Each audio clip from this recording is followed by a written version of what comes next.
Hello friends, looking at current affairs for 8th May, the news items picked up from the Hindu newspaper are these 15. We'll look at them in detail. The first one, glut ruins farmers trapped in cobweb phenomena. So this is agriculture related news. So this phenomena, the terminology is important. You should know what is this cobweb phenomena. So this basically means that in the previous season, cropping season, when the production was low, and there was huge demand in the market and the prices, that is why, went high. So the farmers, in the expectation that they would get good price of their crop, they decided to sow that product more. So this happened in India too last year. For example, tur prices were also very high, tur dal. So that is why the tur dal production this year has gone high. So what happens because of that is, since the production this year is high, it is overproduction, and as market determines the prices, when the supply is more, the prices go down. And the prices have gone so down presently that farmers are allowing their crops to rot.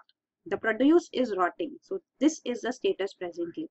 So this has been highlighted. You can see tomatoes in Karnataka, red chilies in Andhra Pradesh and Telangana, tur dal, grapes in Maharashtra. So they are suffering. These farmers are suffering. There is a crash in prices. So why this happens? This is called cobweb phenomena. And why this happens is because there's a delay. When the farmers decided that they want to increase the production, when the demand was high, the prices were high, it was long back. Because the cropping season gets over and the crops produce, that takes time. So by that time, the situation has changed.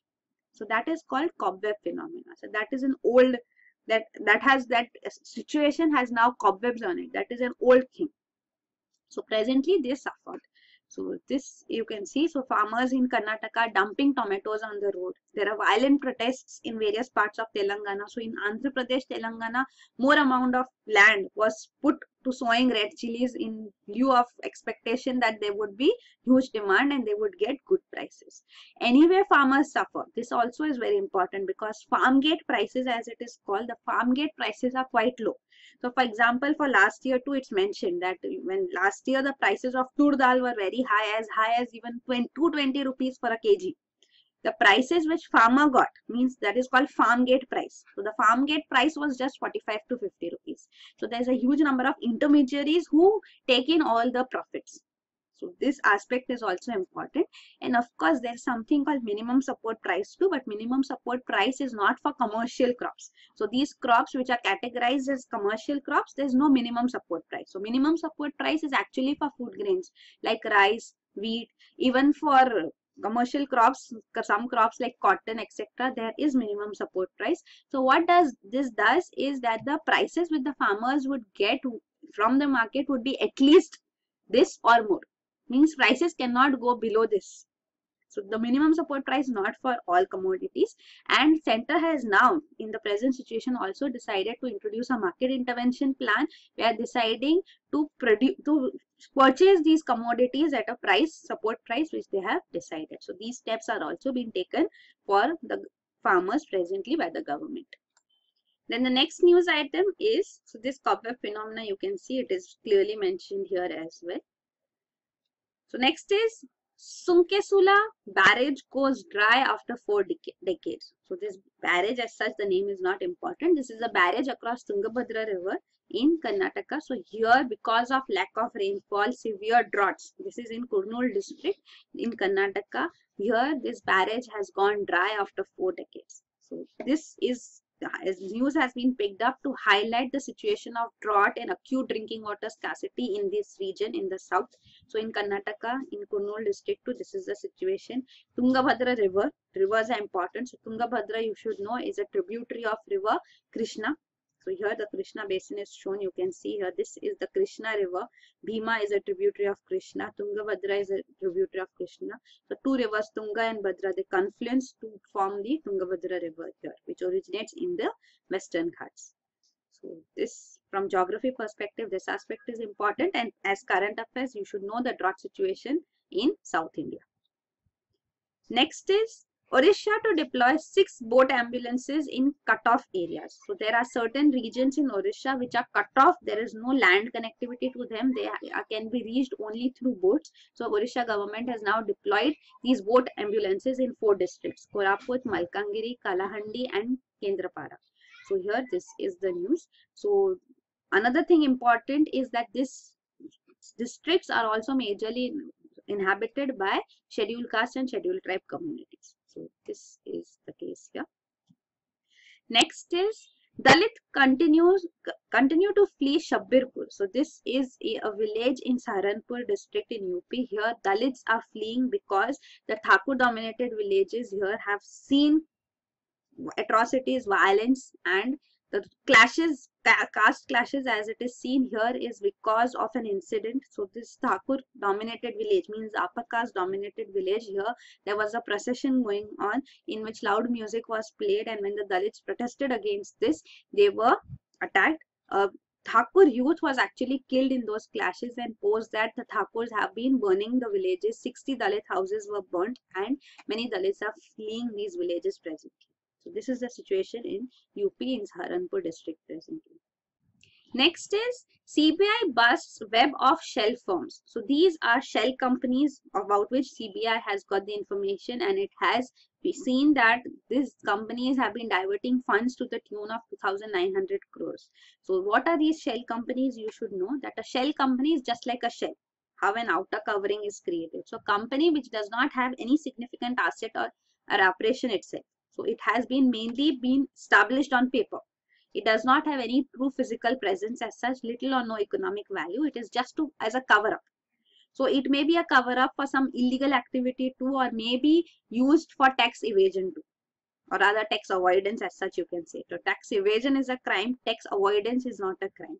So these shell companies may be involved in illegal activities too, or may be involved in some legal activity too, and have been created just to avoid taxes.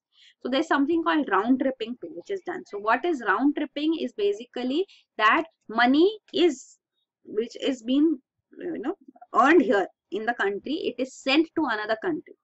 That is a tax haven. A tax haven means where the taxations are very low. So when that money is put in there, the taxes which you will have to pay will not be high. So then you don't give away a huge part of your money. And after that, from these tax havens, that money is invested in the country again as foreign investment. So the money is coming back. But then foreign investment, of course, would not be taxed as such. So that is attracted, that is welcomed. So that's how the tax is evaded. So even these companies through which round tripping is done, they are showing that why are they sending the money abroad? They are sending it in lieu of, say, imports which have been done. So imported commodities, everything is there on paper. There's no import as such taking place. So inflated bills are formed and this money is sent out. So that is what has come up, and it is said that what CBI has unearthed is just a tip of the iceberg. There is much more below. So there is a huge amount of such shell companies which are functioning as well. So steps would be taken to bring them to task under various acts which we have. Prevention of Money Laundering Act, Benami Transactions Prohibition Act, even provisions under Companies Act and Income Tax Act will be applied against them. So this is regarding this. Next is defense pay hike from May. So this is regarding the 7th Pay Commission's recommendation regarding defense. They have been accepted by the Central Cabinet and they would be implemented. So that is coming forth, but not all suggestions have been accepted. Some of the demands of the defense sector still remain. So what has been approved is that the stages of pay for junior commissioned officers have been increased. They have been extended. So this is there. The demand which has not been accepted is one of non-functional upgrade. So this is a term which has been in news quite often. So you should know what is this non-functional upgrade. This basically means that in the defense sector, the hierarchy is steep. A steep hierarchy means there are not many scope of promotion. So at the base, it is broad, means there are many people who are there at entry level and lower levels. But as one goes higher and higher, the chances of promotion are quite low because there are very few posts at the top. At higher levels. So what happens is, though many people would be eligible for promotion, not all get promotion. So some may be promoted, but the remaining who are having the potential and having the capability still not promoted. So for that matter, what has been suggested is there should be a non-functional upgrade. Means though you are not being promoted, there is no functional changes taking place, but you should get a pay upgrade in few months. After some time, you should also come in that salary and category. So this is what non-functional upgrade is. So this is what it says. NFU entitles all officers of a batch who are not promoted to draw the salary and grade pay that the senior most officer of their batch would get after a certain period. So the senior most means those who have been promoted from their batch. So they would get this after certain periods. This is their demand, which has not been accepted as of now. So this is regarding what are the demands of the military, and this you can see non-functional upgrade is one major demand. Higher military service pay is another demand. So as per, there should be parity between the military pay and those to the civil servants. So that is also a demand here. Then next is CRPF command shifted back to Chhattisgarh. So this is regarding Central Reserve Police Force. So the central zone of the Central Reserve Police Force was established in 2009 with its headquarters in Raipur in Chhattisgarh district. But then in a year, next year in 2010, this headquarter was shifted to Kolkata because of the logistics concerns. So there would be better connectivity from Kolkata through rail links, air links. So that is why this shift took place. But then now after the attack in Sukma district in Chhattisgarh, in which 25 Jawans were killed on April 24 to be specific, now that suggestion has come forth and it has been ordered that CRPF Central Zone headquarters should be shifted back to Raipur. So this will be put into effect. So left-wing extremism, Maoism is severely affecting states like West Bengal, Jharkhand, Bihar, Chhattisgarh, Odisha, Madhya Pradesh, Uttar Pradesh, some regions of Maharashtra too, as we saw in the Gadchiroli district. Recently attacks took place. Odisha also attacks have taken place, and Chhattisgarh is the hub. So here the center would be shifted back again is the news. So it will go back to Raipur. The next news item is Japan pitches for Chabahar port. So Chabahar port is a port in Iran which India is developing. So India has invested in this. It's a $20 billion investment which India is making at Chabahar port in Iran. So this is the Iran, the country. This is Pakistan. So Pakistan and Iran have a common border. You can see here Afghanistan lies up here. So Chabahar port is here and Gwadar port of Pakistan is here. So here India is investing, and up down here China is investing. So now Japan is going to support the Chabahar port, because earlier too India, Iran and Afghanistan, the three had signed a trilateral agreement in May 2016 to build trade and transit routes from Chabahar port. So this can be used to enter into Afghanistan as well and further into Central Asia. So this has been endorsed by Japan also to counter China, of course, because China-Pakistan economic corridor is through Gwadar. So from Gwadar it will reach up to Kashgar region in China, passing through the POK. This we have discussed earlier too. So in that context, this is important. Then next is ADB eyes Delhi as regional hub. So Asian Development Bank, which is a multilateral regional banking organization, so this has decided to create several regional hubs, and for South Asia, Delhi has been selected as one, but this has not been formally put into effect, but steps are being taken to make New Delhi. This was also a demand by Mr. Arun Jaitley, the finance minister, that Delhi should be made a hub for the Asian Development Bank for South Asian region. So this will expedite the process of providing loans for various purposes. So this was the demand here. Also suggestions were put forth that ADP, as it has its objective to combat poverty, steps should be taken to renew its focus on renewable energy, supporting it. Urban development context also, drinking water and sanitation is important where the focus should be. So this has also been suggested by the finance minister, Mr. Arun Jaitley. The user charges and financial sustainability of urban bodies are major challenges. So this, how can these be overcome, can be looked into by ADB too. The best practices can be replicated. Also climate resilient agriculture, social infrastructure like health and education should be a priority. So this is the case. India is the fourth largest shareholder in Asian Development Bank. So Asian Development Bank, though it is a regional development bank established in 1966, headquarters is in Manila.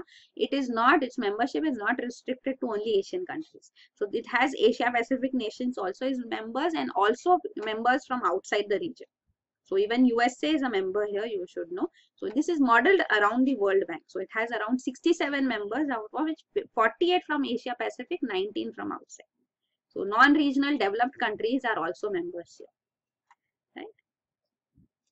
Then next is all you need to know about FATCA, deadline, procedure, and details. So FATCA is Foreign Accounts Tax Compliance Act. So this is an act of US government. It has been signed, it has been passed by US Congress, the federal law of USA, the central law.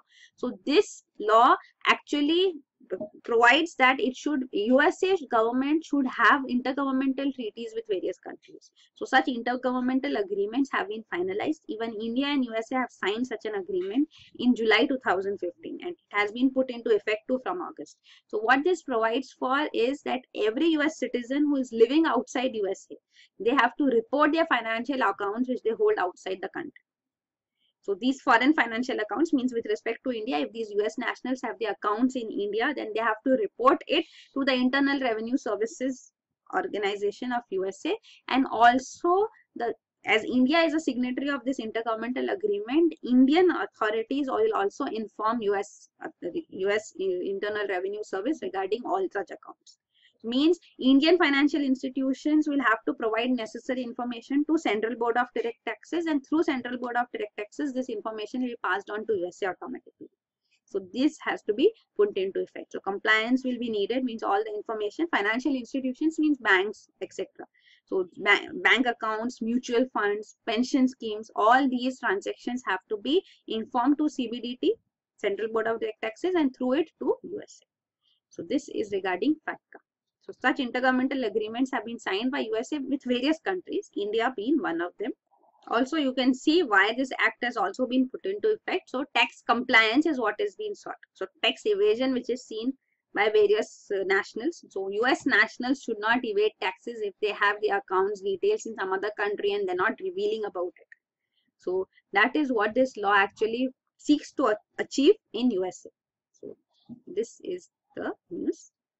Next is where energy is waiting to be tapped. So this is regarding new energy sources which can be tapped. So coal, which is a major source of energy presently, is a source of pollution, global warming, and also it requires huge amount of water for production of energy. So now coal energy has to take a back seat. Solar energy, wind energy have increased. Their production has increased. Even in India, 7% of electricity production is through wind and solar energy. This will further increase too. There are new materials which are being developed because of which even wind energy, solar energy, they can be further enhanced. So this materials like here, perovskites. So perovskites can replace silicon, which is being used, and solar panels can be further improvised and made cheaper as well. But then both solar energy and wind energy are not permanent sources of energy. Means they cannot be there available all the time. Solar energy is a daytime source. Even wind is seasonal. So that is why new renewable sources of energy can also be tapped. So 3 examples are given here in this article.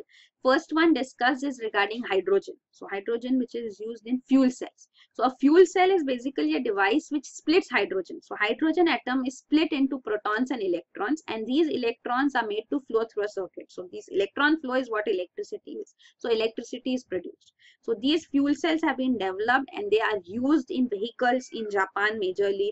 Even telecom towers have been developed using these fuel cells. Large fuel cells can also be connected to the electricity grid. A French company has also developed a fuel cell powered passenger train. So these developments have already taken place. So this can be further enhanced as a renewable source. Then next is ocean energy. So all 3, waves, tides, and even underwater currents can be used to generate electricity. In UK, a company has developed this U-shaped wall, which is like a breakwater. So when the tides move towards it, they break, and they on the path, as on their pathway, they move turbines. So turbines rotate and electricity is generated. So ocean energy can also be tapped. Many such examples are there. Such projects have been undertaken. Then next, third one is cold fusion. So cold fusion means fusion at normal temperature, room temperature. So this near room temperature fusion as such of subatomic particles is possible, and this can generate electricity. So this is also called low energy nuclear reaction. So this cold fusion has also got a boost in 2011 when this Italian engineer Andrea Rossi, he developed this device called ECAT. So this is a small box. This device, he has claimed it produces more energy than it consumes. So this is using the cold fusion technique. So such experiments have been undertaken by various scientists too, and they have claimed success. So this is a very new field of energy production which can be further tapped and developed. So these are discussed. Next is converting Martian soil into concrete. So this is a study by NASA scientists and Stanford University researchers. They have said a new form of concrete can be made using Martian soil, means soil from Mars surface or even lunar soil, and this can be mixed with animal proteins which will bind it together. So bovine blood protein can be easily available, it's cheaply available as a byproduct from abattoirs, the slaughterhouses, and this will act as a glue with the mixed soil, and this soil can be converted into concrete. So at any later stage when we plan to colonize these planets and the moon, then we can initiate this. Concrete cannot be exported and sent up there. So this is the way that concrete can be built and used here. So this is the news. Next is cinnamon cuts cardiac risk. So this is regarding cinnamon, which is a spice. So this is known in Hindi as dalchini. So what happens is that when cinnamon is consumed along with high-fat diet, this research shows that the risk of cardiovascular damage is reduced by slowing the fat storing process. So this is the result. A study was done on rats. So when rats were given high-fat diet along with cinnamon supplements, their belly fat reduced, their weight was less, and they had healthier levels of sugar as compared to when they did not receive cinnamon. So this is the study. Next is how body fights harmful bacteria. So this researchers have seen that the body is capable of fighting harmful bacteria through engulfing them. So the fragments of thrombin, so when an injury takes place, the thrombin, the common blood protein which is found in woods, it aggregates to clot the blood. So this thrombin actually aggregates bacteria and other toxins also. So the toxins and bacteria also aggregated, and there it is engulfed as such. So this is a study which shows that the aggregation and amyloid formation, these protein formation which takes place, these are the body's primary defense against bacteria and the toxins. So these amyloid diseases are also there. Parkinson's disease is one major disease in which amyloid formation takes place in the brain, and even on skin, any organ, there can be amyloid formation here in internal as well as on skin. So this is the response of the body to tackle the bacteria and their toxins. But then sometimes it results into diseases as well. So this is the research study. Then next is Morocco goes all out to save its iconic monkey. So this is the last news item. This is regarding Barbary macaque monkey. So this is the only species of macaque outside Asia. So this was earlier found in North Africa and parts of Europe, but presently it is restricted to Algeria and Morocco's Rif region, and is found in some quantities in Gibraltar region too, here in Morocco, Spain. So this is the region here. So Barbary macaque monkey has been designated by IUCN as critically endangered, and it claims that it is in danger of extinction now. So this species has suffered because of illegal poaching. Even tourists who feed these monkeys, there has been overexploitation of the trees which form a part of their natural habitat. These are cedar and oak forests as such. So this has resulted in these monkeys now facing extinction. So macaque has taken steps to create awareness among locals regarding them. This is the Barbary macaque monkey. So these are the news items. Thank you.